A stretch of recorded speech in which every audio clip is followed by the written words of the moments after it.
It's time for the latest installment of The Nothing Reasons I Left.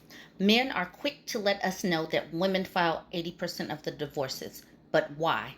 Women give their whys for why they left. So, this woman, my first nothing reason, and yes, he was quick to tell me this was a nothing reason. I was leaving for nothing and that I was unappreciative of what he gave me. I was a single parent with a 2-year-old. I met this man through my sister. He was one of my sister's friends, which really should have been a red flag, but I digress. He was 8 or 9 years older than me. Looking back, it is clear to me that he went from his mother's house to mine. I was 17, he was almost 30. So many red flags. But the first one that stuck out was his attempt to tie me down with a child.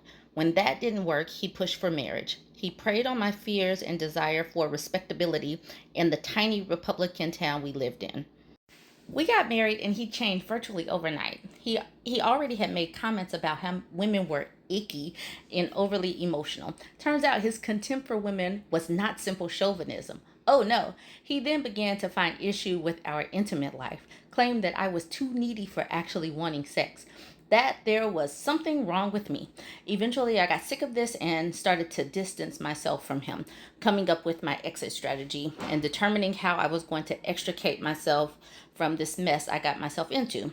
He either didn't notice or didn't care. I suppose it's irrelevant that he did not, I suppose it's irrelevant what he did notice. He eventually decided to come clean, which he did by attempting to move his boyfriend into my house. He, of course, didn't mention that this was his boyfriend, just a friend from work who he was concerned about. I could see that there was something else going on because he's extraordinarily selfish and a self-centered individual. So there's literally no way he could have had a friendship and pushed me this hard to accept it unless there was something else. After I left, he destroyed my belongings and would tell anyone who would listen how terrible of a person I was and how I used him for his money, despite the fact that I had supported us the majority of our relationship and generally just played the pity card until people finally saw him for what he was. I'm embarrassed to say that it took me a while to connect the dots and to realize that he was gay and I was functioning as his beard. That's why he specifically chose someone so much younger than him and extremely sheltered in life. Yeah, I was gone by the end of the month.